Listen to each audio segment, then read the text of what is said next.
그다음에 3번 문제 이거 어렵지 않았지? 요거 3번 답지 어디가 틀린 말이야? 3번에 3번 답지. 그렇지. 약화가 아니라 더 강화되는 거지. 4번은 기억은 감시하는 사람, 관리하는 사람이고 니은은 감시 관리 당하는 사람이니까 그런 관계로 해서 4번. 사육사와 동물이 감시하고 관리하고 관계니까. 질문 좀 받을게. 좀 애매했던 거. 3회 5번. CCTV는 벤담의 원형 감옥에서 죄수에 방해한 큰 창문에 해당하는 이 창문을 통해서 죄수를 보는 거니까. CCTV를 이용해서 홍석이가 공부 하나 안 하나 스카에서 보는 것처럼. 그 감시하는 도구 수단이 된다고. 이해되니? 그럼 이해되지? 넘어가도 되지? 자, 3쪽인가? 보자. 피스톨레토의 거울. 3쪽 맞니? 요거 학교에서 요거 했니? 답 아직 안 맞춘 학교도 있는 것 같아. 이거 혹시 학교 정답 아니? 5514 맞니? 혹시 볼 수 있니?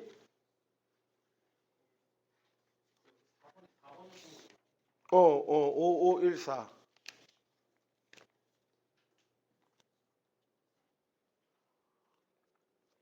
맞니? 어떠니? 비밀?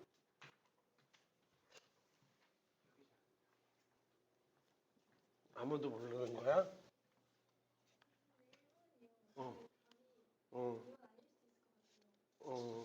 너 뭐 거기 답지 안 줬나?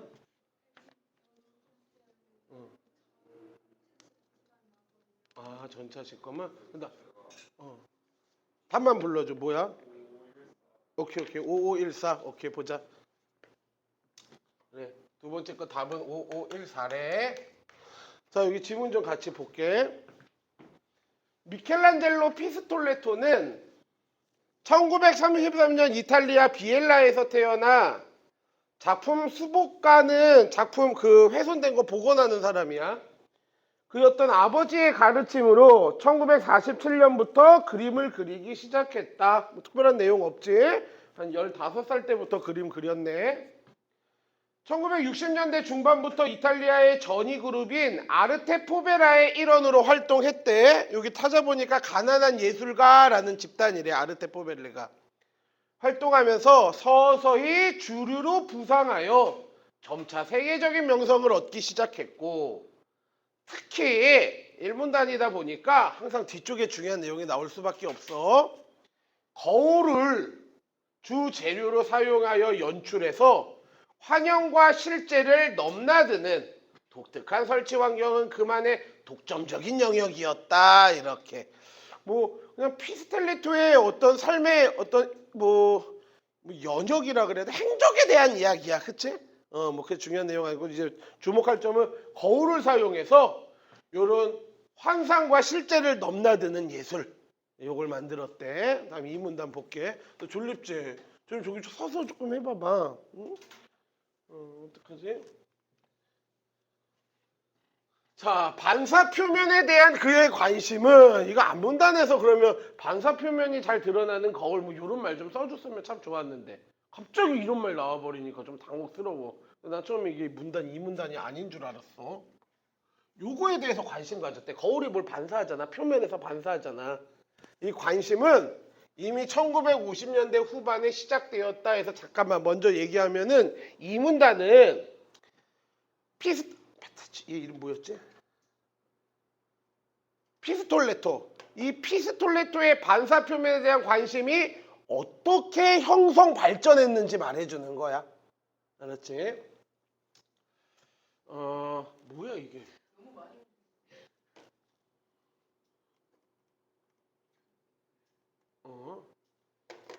잠깐만 이름 뭐라고? 자꾸 수업하는데 피스타치오인데 이 말이 익숙치 낯서니까. 자, 요거 잘 들어봐. 요거 질문할 거야. 그는 당시 현실로부터 유리됐다는 게 무슨 말이야? 동떨어졌다는 얘기야.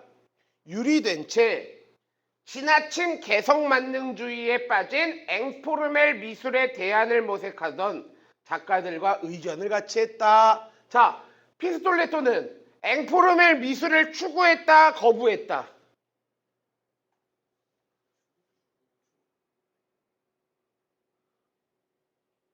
어? 야, 이거 문장 두 줄도 지금 파악을 못하는 거야? 추구했다고? 앵포르멜 미술에 대안을 모색하던 작가들과 이야기를 같이 했다고. 그러니까 앵포르멜 미술을 싫어했단 얘기지. 왜? 앵포르멜 미술은 어때? 현실성 있어, 없어? 없어. 현실로부터 유리된 거야. 개성만능주의야. 우리 이런 걸 뭐라 그래? 이런 애들 4차원 새끼라 그러잖아. 현실성 전혀 없이 그냥 심한 세상 일을 하는 애들. 그게 앵포르멜이라고. 그래서 그거에 대안을 모색하던 사람들이랑 같이 의견을 했었다고. 이해되니? 이런 거랑은 이거 그러니까 참 좋은 표현 아니지만 피스톨레토는 이런 거 싫어했단 얘기야. 그치? 이들은 역사, 사회, 일상 이게 우리 삶의 현실인 거잖아. 이런 거라는 보다 넓은 지평을 설정하고 이에 도달하고자 하였으며 이런 좀 현실과는 좀 연관된 예술을 하고 싶었다고 그랬으며 이거를 위해 어떻게 해? 일상에서 발견할 수 있는 재료의 물리적인 특성 이런 거를 탐구했다고. 그래서 어떤 상징적인 의미를 유추해내려고 했다 이거야. 그러니까 현실과 연관성이 있는 무언가 예술을 하고 싶어 했다고. 이해되니? 피스톨레토의 거울 작업도 이런 재료 탐구의 일환으로 시작되었다. 내가 처음에 이 문단은 피스톨레토의 거울, 즉 반사 표면에 대한 관심이 어떻게 변해왔는지, 어떻게 형성됐는지 그 과정에 대한 이야기라 그랬잖아. 그러니까 1단계, 얘네들이 싫었던 거야. 이 4차원의 앵포르멜이. 그래가지고 이런 역사, 사회, 일상 이런 거에 관심을 가졌고 그래서 일상의 재료를 사용해서 어떤 상징성을 드러내는 예술을 했었다고. 그러면서 나온 게 거울 작업이 그러면서 시작이 되었대. 금색이나 은색을 배경으로 처리한 1950년대 후반의 자화상 연자, 요게 피스톨레토의 작품이야. 이거나 광택이 나는 물감을 사용하면 반사 효과 있어 없어? 있지. 광택 나는 물감이니까. 그런 거를 사용한 검은 단색화는 그에게 뭐를? 반사 표면을 발견하는 기회를 주었다. 그러니까 자화상 연작과 단색화가 반사 표현의 발견 계기가 된 거네. 그치? 얘는 예술을 할 때 어떤 반사 원리를 이용해서 예술 작품을 만들었는데 그 계기가 됐던 게 요 두 가지였다고. 그래서 그 다음에 이제 어떻게 되냐면 60년대 초반에 오면은 스테인레스 스틸, 이거 스댕이라고 하잖아 우리. 요거 아주 반짝반짝하잖아. 요걸로 작업을 하고 그게 이제 더 거쳐서 궁극적으로는 어디까지 왔다고? 거울 작품에까지 이르게 되었다. 요렇게 반사 표면에 대한 그의 관심이 변화돼 왔다고. 발전해 와서 궁극적으로 거울까지 도달했다고. 이해되니? 요 문단에서 두 개 잡아가야 돼. 앵포르멜과 다른 점. 앵포르멜 어떤 앤지. 그 다음에 피스톨레토는 이제 뭐가 다른지. 요 일상, 역사, 사회, 그다음에 일상의 재료로 시작하는 거. 그 다음에 그의 관심이 어떤 단계를 거쳤어? 처음에 50년대 후반에 자화상 연작과 광택 물감을 이용하던 거에서 여기서 이제 반사 표면을 발견을 했고 이게 발전해서 스테인레스 스틸로 작업을 했고 그 다음에 궁극적으로 아주 반사의 끝판왕인 거울까지 이용하게 됐다고. 이해됐지? 다음 보자. 3문단. 여기서 잘 들어봐봐. 응? 어렵게 생각할 건 없어.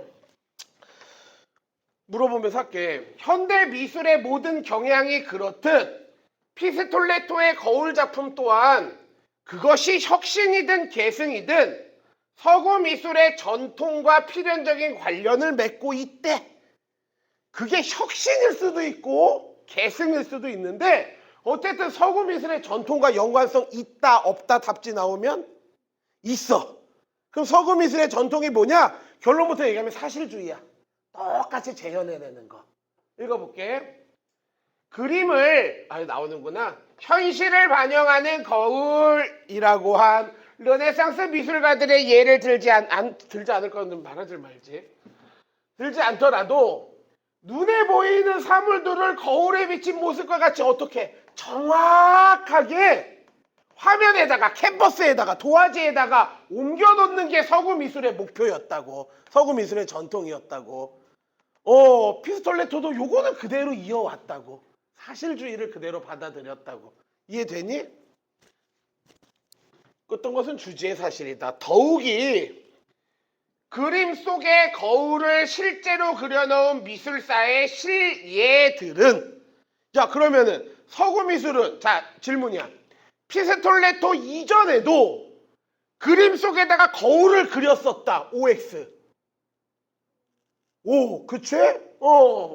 그림 속의 거울을 실제로 그려놓은 미술사의 실제 사례들은 거울이라는 매체가 왜 이렇게 거울을 그려놓냐면은 왜 거울을 이렇게 그림에다가 그려놓았냐면은 거울이라는 매체는 사실 묘사의 의지를 표상 상징이라고 생각하면 돼. 상징한다라는 모티브라고 생각했던 거야.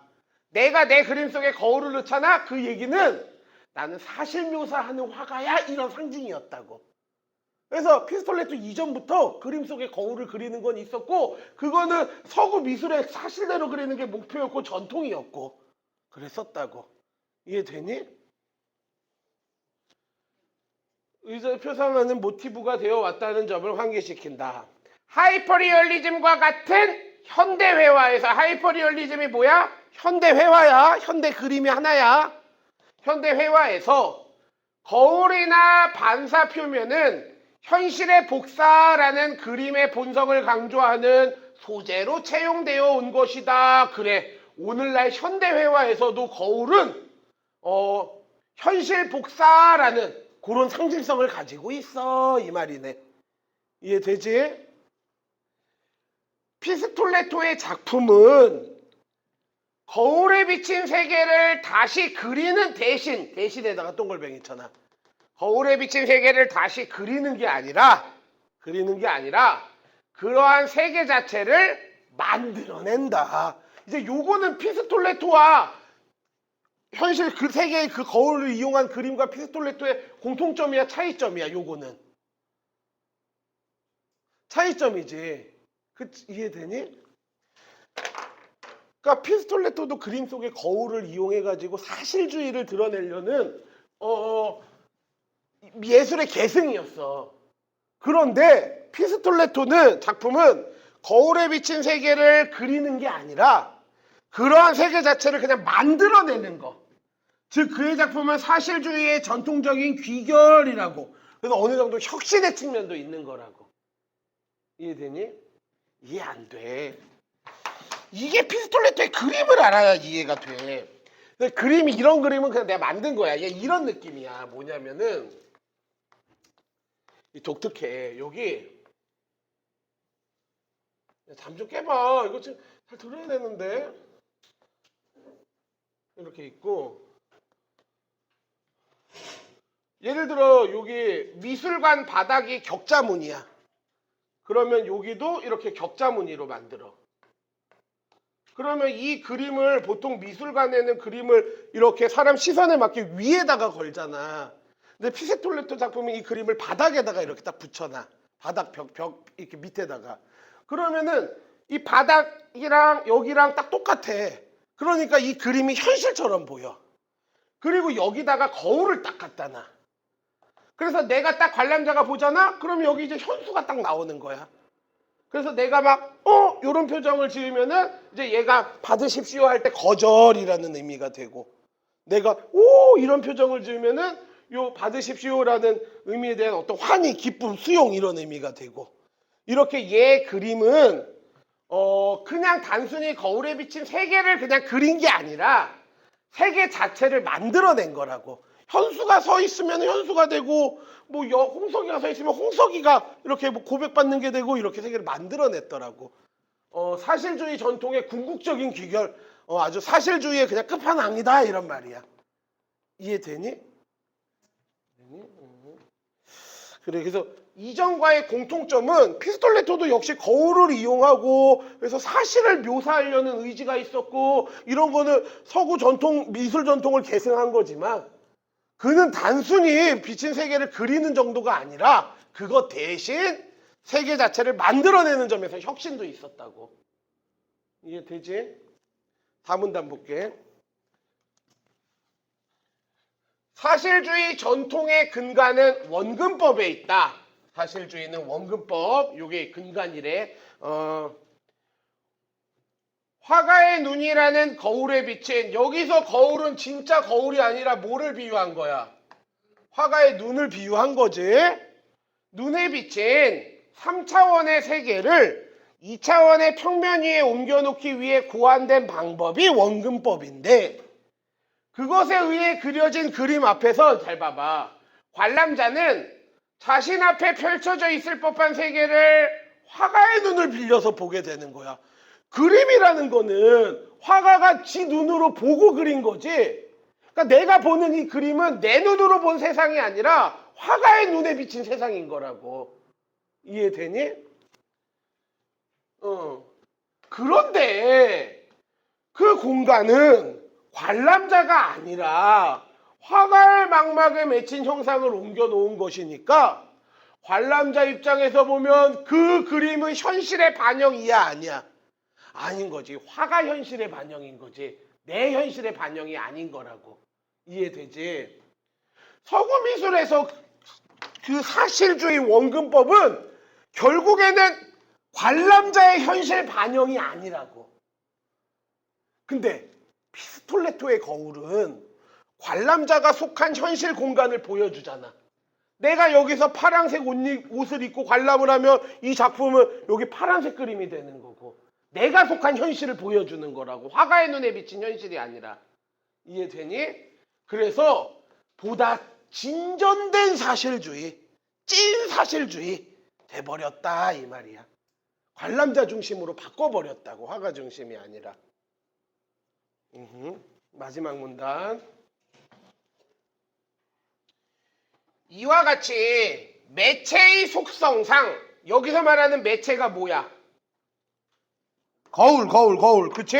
거울. 거울의 속성상 지극히 어떤 작품? 사실적인 피스톨레토의 작품이야. 거울은 있는 그대로 현실을 반영하는 거니까. 사실적인 피스톨레의 작품이 기이하게도 우리의 상상력을 자극하는 것은 반사 표면이 열어놓은 무한한 시지각 효과 때문이다. 뭔 말이야? 나 옛날에 되게 싫어했는데 엘베 타면은 양쪽에 거울 있는 거 있지.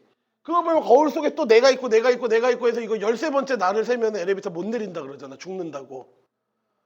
그걸 얘기하는 거야. 내 상상력을 자극하면서 무한한 시지각 효과를 이끌어낸다고 거울은.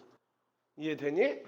거울 속에는 우리 자신의 눈으로는 볼 수가 없는 우리의 어떤 모습, 뒷모습, 뒤쪽의 세계가 있다. 그렇잖아. 뒤통수 못 보잖아. 그래서 거울 2개 이렇게 해가지고 내 뒤통수 보고 그러잖아. 그러니까 내가 되게 좀 웃긴데 진짜 죽기 전에 꼭 보고 싶은 거 하나가 내 등 한번 보고 싶어. 실제 내 등. 사진이나 거울 말고. 죽을 때까지 우리 못 보잖아. 내 등은. 내 몸인데. 거울 속에는 그게 있다고. 내가 못 보는 세계가 있다고. 이런 걸 무슨 세계라 그래? 미지의 세계가 있는 거야. 거울 속에는. 그치? 쓸 필요 없어. 또한 여러 개의 거울을 각도를 주어서 설치하게 되면 거울 상호 간의 반사작용에 의해 어떤 공간이야? 무한으로 연장되는 공간을 볼 수 있어. 피스톨레토의 거울에 나타나는 공간은 우리가 익히 알고 있는, 여기 잘 봐야 돼. 앞쪽의 공간이 아니라 앞쪽 공간 밖에 있는 미지의 공간인 거라고. 우리가 볼 수 없는 공간을 드러낸다고. 이 거울을 이용해서. 소실점으로 끝나지 않는 무한의 공간이다. 지금 보면은 다 비슷한 말들 반복되고 있다. 무한의 공간이야. 무한의 공간이야. 알고 있는 앞쪽이 아닌 밖에 있는 공간이야. 뒤쪽에 있는 공간이야. 다 비슷한 말 이어지고 있다고. 따라서 그건 근본적으로 그렇겠지. 낯설음을 함축하고 있겠지. 내가 볼 수 없는 공간이니까. 작품의 형태와 의미의 상당 부분이 관람자와 만나는 미지의 상황에 맡겨지는, 미지라는 말도 쓰네. 피스톨레토의 작업에는 완성이란 있을 수 있다 없다. 완성이란 없는 거야. 어떤 그림이 딱 있으면은 그거는 완성작이야. 근데 얘는 이런 그림이잖아. 완성이 아니라고. 내가 쓰냐, 민수가 쓰냐, 철수에 쓰냐에 따라 이 그림의 완성은 달라진다고. 이해되니? 마치 삶의 과정처럼 그것의 운명은 아무도 알 수 없다. 그의 거울은 무한한 가능성을 내포하고 있고 영원한 시간 속에 던져진 빈 캔버스래. 왜 빈 캔버스겠어? 완성되지 않은 거니까. 아무것도 안 그려진 거랑 같다고. 이해되니? 이렇게 누가 관람자냐에 따라서 작품이 달라지니까. 자, 문제 볼게. 풀이할게. 1번 보자. 윗글에서 알 수 있는 피스톨레토 거울의 특징이 아닌 것 1. 사물의 속성은 거울을 이야기하는 거야. 그래서 거울의 속성이 뭔데? 반사표면. 이용한다. 맞지? 2번. 공간과 시간을 분리할 수가 없다. 그래. 내가 낮에 여기 딱 쓰고 여기 들어가는 시간과 공간이 함께 존재하는 거라고. 한 작품 안에 뭐 내가 낮에 서 있냐, 밤에 서 있냐, 도서관에서 보냐, 뭐 어디 공원에서 보냐, 공간과 시간을 뗄 수가 없고 한 작품 속에 같이 들어간다고. 그래서 2번 답지 맞는 말이야. 공간과 시간 분리할 수 없다는 거. 3번. 관람자 중심의 경험이지 화가의 망막에 눈에 비친 그 형상이 아니라, 그치? 관람자 중심의 사실 세계를 드러내는 거지. 4번. 현실 이미지와 동일한 모습을 창조해내는 거. 그래서 찐 사실주의잖아. 이해되니? 5번.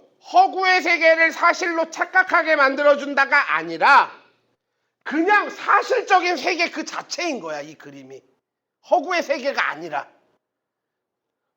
지문에서 보자면은 밑줄 친 C를 근거로 생각하면 돼. 지문에 밑줄 친 C 있지? 한번 봐봐. C 뭐야? 관람자가 속한 현실 공간을 보여준대. 진저된 사실주의 그림이라고. 허구 세계가 아니라. 이해되니? 그래서 5번 답이었고, 2번 문제. 관람자는 자신의 신체를 거울에 비춤으로써 작품의 일부가 되고 자신의 움직임에 의해 작품의 형태가 지속적으로 변화시킨다. 즉 작품의 형태가 고정돼 있다? X야. 그치? 고정돼 있는 게 아니야. 뿐만 아니라 자신의 시지각적 인지와 심리적 의미 부여를 통해 작품의 존재를 완성함으로써 궁극적인 참여에 이르게 된다. 전통적인 사실주의의 그림들이 과거의 한 순간을 딱 캐치해가지고 그리는 거잖아. 과거의 한 순간에 영속하였다면 피스톨레토의 거울 설치는 미래를 향한 가변성이라는 말은 고정돼 있지 않고 계속 시시각각 변한다는 얘기거든. 결국에 이 말은 고정돼 있는 하나의 그림이 아니라고, 완성돼 있는 그림이 아니라고, 무한의 영역으로 나갈 수 있는 빈 캔버스와 같은 거라고. 그런 의미야. 이해되니? 그래서 답 1번이었어. 관람자의 입장, 아니 저기 1번이래. 미안해. 5번이었어. 5번. 5번 답지 2 좀 봐봐. 2가 그 얘기잖아. 무한한 가능성을 갖고 영원한 시간, 무한한 가능성을 갖고 있다는 건 고정돼 있지 않고 수없이 변화될 수 있다는 얘기거든. 이해되니? 그래서 5번 답이고, 3번 문제 볼게. 보기 보자.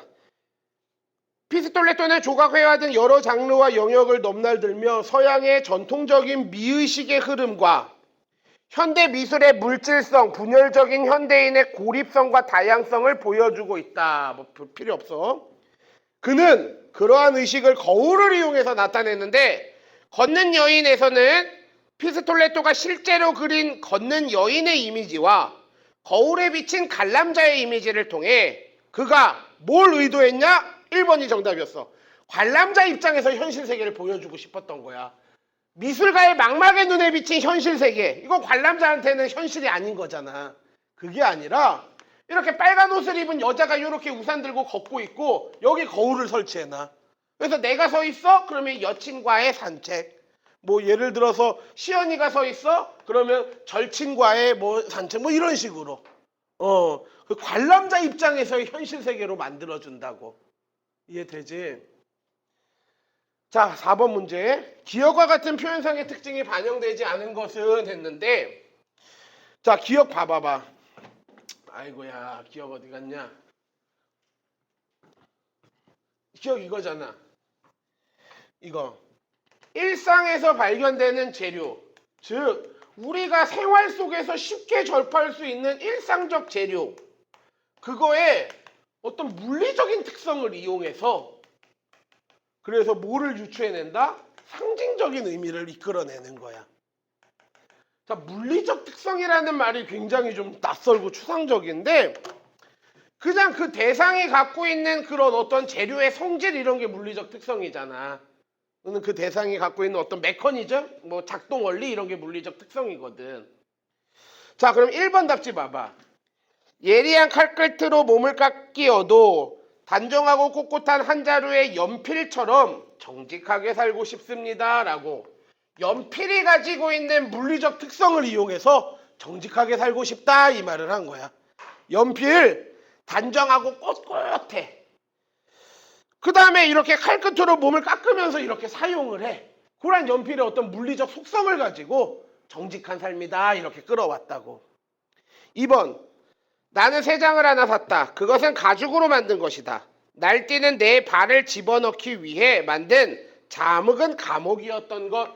새 장이라는 일상적인 재료를 가지고 이거 쇠로 이렇게 만들어져서 구속이라는 그런 의미를 가지고 있잖아. 그런 의미를 끌어온 거라고. 3번 거울 때문에 나는 거울 속의 나를 만져보지를 못하는구려만. 그래, 화자가 이렇게 있는데 여기 거울이 있고 거울 속에 내가 이렇게 딱 비쳤어. 근데 이 시에서는 이 거울 속의 나를 내가 꿈꾸고 지향하고 추구하는 내 이상적인 모습이라고 생각해. 그래서 3번 답지에 거울 때문에 나는 거울 속의 나를 만져보지 못해. 근데 거울이 아니었던들 내가 어찌 거울 속의 나를 만나보기만이라도 했겠소. 거울이 무슨 반사를 해준다라는 그게 거울이 갖고 있는 그런 물리적인 특성이야. 그걸 통해 가지고 자아 분열이라는 상징적인 의미를 드러냈다고. 이해되니? 5번 또 다른 말도 많고 많지만 삶이란 나 아닌 그 누구의 기꺼이 연탄 한 장이 되는 거. 이거는 시가 좀 더 봤어야 되는데 이 연탄이 뭐 석탄 같은 걸로 만들어 가지고 온기를 뿜어 가지고 주변을 따뜻하게 해주는 사랑과 배려를 상징해. 그러니까 연탄이라는 일상적 소재의 물리적인 특성, 이게 석탄으로 만들어져서 이렇게 불을 이렇게 따뜻하게 주변을 데펴주는 거, 그걸 가지고 상징적 의미를 드러냈다고. 근데 4번 답지는 왜 물리적 특성이 아니냐면은 오랑캐꽃이라는 꽃이 있어. 근데 얘가 이름이 왜 오랑캐꽃이냐면은 그 오랑캐들이 변발해가지고 여기 뒤쪽에만 머리가 있잖아. 그 겉모습이 이 꽃의 모양이랑 비슷하대. 그래서 너 오랑캐꽃이라고 우리 조선 사람들한테 참 천대받았지? 아유 불쌍하다 요런 느낌이야. 그러니까 요거는 이 꽃이 갖고 있는 물리적 특성을 이용한 게 아니라 그냥 어떤 외양, 그냥 겉모습 이거 이야기하는 거라고. 물론 이것도 보는 사람에 따라 이것도 물리적 속성일 수도 있어. 근데 이 출제자의 의도는 이거는 물리적 특성은 아니야 이렇게 보신 것 같아. 뭔 말인지 이해되니? 4번 봐봐봐. 긴 세월을 오랑캐와의 싸움에 살았다는 우리 먼 조상들이, 사실 오랑캐에게 핍박받으면서 살아왔어. 우리 조상들이 너를 불러 오랑캐꽃이라고 했으니 어찌 보면 너의 뒷모양이 머리채를 들이운 오랑캐의 뒷머리와도 같은 까닭이다. 이렇게 그 꽃의 외양이 오랑캐들의 뒷머리와 외양이 유사해가지고 이렇게 끌어오는 거지 물리적 속성을 통한 상징성은 아니라고. 이해되지? 질문 좀. 아우 덥다.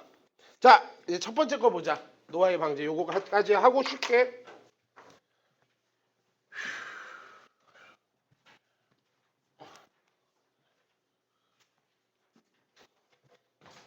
이거 답은 혹시 모르면 체크해놔. 이 둘둘둘 3, 4야. 둘둘둘 3, 4.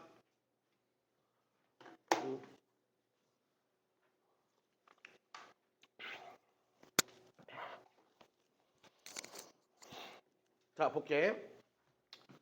현대과학은 생명체의 규칙을 거슬러 백살 청춘을 연구하고 있다. 생물시계의 작동을 멈추게 하거나 거꾸로 가도록 하면 불가능한 일은 아니다. 뭐가 불가능한 일은 아니야? 백살 청춘이. 그치? 수많은 연구자들은 초파리의 수명 연장 효과를 인간에게 시도하고 있다. 이들의 실마리를 찾고자 하는 것, 즉 초파리의 수명 연장 효과를 통해서 인간들이 알고 싶어하는 거는 이게 이글의 중심 화제야. 생명체는 왜 늙는가? 이거 알고 싶어요. 왜 늙는지. 또 그 막기 위해 뭘 할 수 있는지 이걸 알고 싶대. 다시 말하면은 노화의 원인은 무엇인지 이거를 알고 싶어 하는 거네. 그치? 왜 늙는 건지, 왜 노화하는지. 그 다음에 그걸 막기 위해서 무엇을 할 수 있냐? 즉 노화의 방지 방법은 뭐가 있을까? 이게 이 글의 중심 화제라고. 이해되지? 이 문단. 노화의 원인에 대한 이론은 어때? 셀 수 없을 정도로 많다. 먼저라고 얘기하는 거 보면은 이론 하나 얘기하고 또 하나 얘기할 것 같아. 요거는 신문기사라고 하대. 먼저 예정설은 그래서 노화의 원인 예정설은 유전 정보에 이미 수록된 프로그램대로 반드시 늙어갈 수밖에 없다는 것이다. 뭐 이런 어려운 말 뭐 하려고 써? 유전 정보에 따라 우리는 늙을 수밖에 없어 이 말이야. 유전적으로 늙게 돼 있어. 프로그래밍 돼 있어. 이거야. 세포가 세포 내에서 일어나는 고장을 수선할 능력을 일부 상실한다는 오류 축적 이론이 뭐의 대표? 예정설의 대표다 이 말이네. 그래서 예정설 우선 얘는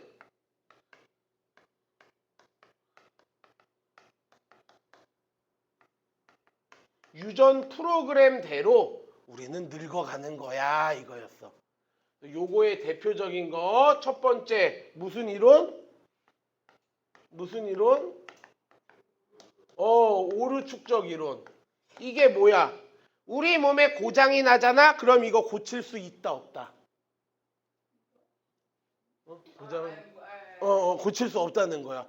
나이 들면은 무릎 다쳐, 눈 침침해져, 막 손 이렇게 막 떨려, 못 고친다고. 이게 오류 축적 이론이야. 수선을 못하게 된다 이거. 이해되지? 다음. 젊음을 유지하게 하는 유전자 프로그램의 작동이 자꾸 어렵게 써놔. 젊음 유지가 안 된다 이 말이야. 유전적으로 젊음 유지가 안 된다. 기능이 떨어진다. 늙는다는 유전 프로그램 활성화로 운도 있다. 그래 여기 두 번째 유전 프로그램 활성화론. 얘네들은 젊음을 얘들아 유지하게 하는 유전자 프로그램의 작동이 정지되거나 기능이 떨어진다. 젊음을 유지하지 못하게 된다 이 말이라고. 이해되지? 근데 야 몸에 어디가 고장이 났어. 그거를 고치질 못한다는 게 젊음이 유지되지 않고 늙어간다는 말이잖아. 그러니까 이거 두 개는 보완적인 의미를 가지고 있어. 그 얘기야. 이해되니? 다시. 어디가 다쳐, 무릎이 안 좋아, 눈이 침침해져. 이걸 이제 못 고친다는 얘기는 더 이상 젊음이 유지되지 않는다는 말이라고. 그래서 이렇게 얘기하네. 이런 가설은 서로 보완적이다. 오류가 쌓이면 유전적 프로그램 작동에 치명적인 영향을 끼칠 수 있기 때문에 우리 몸에 어디 문제가 생겨 고치질 못해? 그러면은 젊음 유지에 치명적인 영향을 끼치게 된다고. 젊음 유지가 안 되는 거라. 그래서 서로 보완적이다. 그렇겠지. 얘네 두 개는 다 예정설에 들어가는 거니까 대립되는 건 절대 아니겠지. 예정설로 보는 거니까. 다음 다른 한쪽의 노화 이론은 자, 두 번째 노화 이론은 환경설이다. 두 번째 노화 이론 환경설. 내가 여기를 읽고 잉? 하고 이게 두 번 읽었는데 보통 우리가 보는 비문학 지문은 이제 이거 나오잖아. 얘 먼저 하고 이렇게 썼거든. 다른 한쪽 이거 나오면 이제 이거와 이거의 차이점을 중심으로 얘를 설명을 한단 말이야. 그래서 차이점에 이렇게 세모치면서 읽는 게 중요하다고. 근데 내가 잉 했던 게 환경설이다 하고 뭐라 그러냐면 노화 연구자들은 이런 가설을 바탕으로 이런 가설 요거와 요거를 바탕으로 갑자기 무슨 엔진과 연료 업그레이드 한다고 이거에 대한 설명이 1도 없는 거야. 하고 이렇게 다시 봤어. 안 나오더라고 환경설에 대한 설명이. 근데 뭐 개념을 통해 가지고 용어를 통해서 환경 때문에 우리는 노화한다는 얘기잖아. 그러니까 예를 들면 그런 것 같아. 막 굉장히 고된 육체 노동을 하고 막 되게 삶에 시달리고 막 이럴수록 주름살도 많이 생기고 더 빨리 늙는 것 같아. 근데 내가 막 유치원 선생님이야. 그 막 6, 7살 막 그런 애들 막 보면서 이렇게 일하면은 쉽게 노화도 좀 천천히 오는 것 같아. 그냥 내 생각에. 그런 이론이라고. 환경에 의해서 노화가 생긴다라고 보는 이론이라고. 뭔 말인지 이해되지?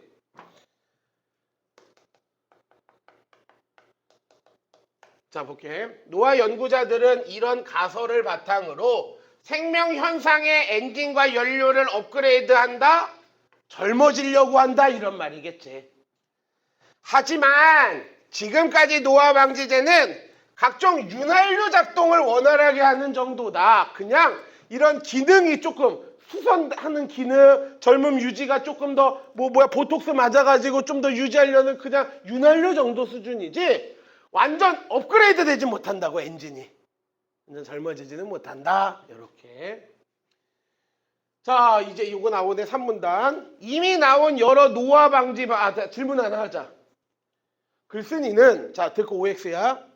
노화의 원인이 예정설과 환경설 노화의 원인이 두 가지 있다고 생각한다. OX. 글쓴이는 노화의 원인이 두 가지 있다고 생각한다. 그치 X지? 이 문단 첫째 줄에 뭐라 그랬어? 셀 수 없이 많다 그랬잖아. 이 두 가지만 설명하는 거지. 이해되지? 3문단. 이미 나온 여러 노화 방지 방법 중 대사둔화, 즉 세포의 대사둔화, 즉 세포의 대사를 느리게 하는 방법이 적용될 수 있다. 그래서 이제 요거에 대한 설명하네. 노화를 방지하는 방법으로 대사둔화. 이게 뭐냐면 세포의 대사를 이렇게 느리게 만드는 거래. 활동을 느리게 만드는 거. 되게 어처구니 없지 않았니? 읽을 때? 세포가 영양분을 섭취해 이용하는 과정을 획기적으로 바꾸어서 대사 과정이 더디게 이루어지도록 하는 것이다. 그렇게 되면 세포 분열수가 줄어들고 반대로 생존 기간은 늘어난다. 실제로 열량 섭취가 정상치보다 30% 낮은 쥐는 수명이 30-40% 연장된다는 연구 결과도 있다. 그래, 구체적인 연구 결과로 뒷받침하고 있네. 동물에게 열량 섭취를 제한하면 그래 요거 구체적인 방법 열량 섭취를 줄여 열량 섭취를 이렇게 제한하면 가장 먼저 체온이 섭씨 1도 정도 내려간다. 그러면 어떻게 돼? 체온이 1도씩 내려가게 되고 체온이 내려가면 어떻게 돼? 대사활동이 둔화진대. 대사활동이 둔화. 우리 추우면 움직이기 싫잖아. 집에만 있고 싶잖아. 대사활동이 둔화되고 음식물의 분해 속도도 느려진다. 음식물 분해 잘 안 하게 돼. 집에만 있으니까 밥 잘 안 먹게 된다고. 음식물 분해 속도 느려져. 그러니까 조금 먹게 되겠네.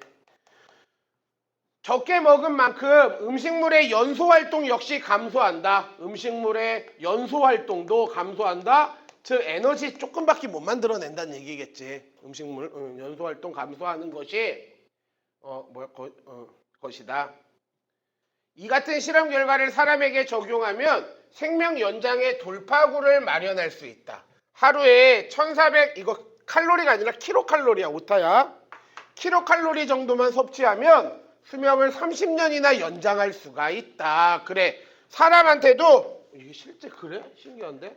1400킬로칼로리만 열량을 섭취하잖아? 그러면 결국에 체온 내려가고 대사활동이 둔화되고 음식물 분해 속도가 느려지면서 연소활동 에너지 만드는 것도 적어지고 그래가지고 결국에 우리는 30년을 더 산다 이렇게 된대.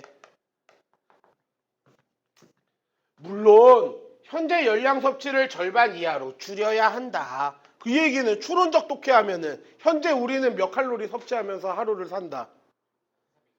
2800칼로리 섭취한다는 얘기겠지? 여기 절반 이하로라고 했으니까 우리는 평소 2800 이상 섭취를 하면서 살고 있어. 절반 이하로 줄여야 돼. 음식물 섭취 부족을 만회하려는 생명체는 특단의 조처를 여기서 빵 터졌어. 혼자 읽으면서. 특단의 조처가 뭘까라고. 먼저 생태 작성 시스템을 성장 위주에서 뭘로? 생존 위주로 바꿔야 한다. 방안에 꼼짝도 안 하는 거야. 그렇게 30년 더 살 수 있다고. 열량 소비를 줄이기 위해 가급적 활동을 자제하는 것도 필요하다. 이렇게 활동을 자제하자고. 동물 겨울잠 자는 게 이거 아닌가? 하지만 이는 글쓴이에는 이거에 대해서 어떻게 생각해? 부정적으로 평가하는 거지. 이거 실현 가서 누가 이렇게 살겠니? 이건 실현 가능성이 없다. 아무리 먹기 위해 사는 사람이 아니라 할지라도 생존할 정도의 열량만으로 살아가는 거, 생존할 정도의 열량만으로 살아가는 거 무슨 의미가 있겠는가? 의미가 있다 없다? 없단 얘기지. 얘들아, 우리 삶의 목적은 행복하기 위해서 또는 뭐 즐겁기 위해서 이거 같아. 근데 한 35 넘어가니까 조금 목적이 달라지더라고. 삶의 목적이 그냥 신이 준 내 역할을 하기 위해 산다, 그냥 이런 생각이 들더라고. 그냥 뭔가 사회에 조금이라도 위해를 가하지 않고 조금이라도 어떤 방식으로든 좀 기여하는 게 내 삶의 목표 아닐까 이런 생각이 들더라고. 나이가 드니까. 어쨌든 요거 알기 위해서 우리는 열심히 사는 거야. 돈도 버는 거고. 근데 지금 얘대로 이 대사두나 이거대로 하면은 그냥 오래 살기 위해서 먹지 않고 버틴다는 얘기가 돼버리잖아. 그래서 요게 거기 문제 본말전도 현상이라 그래.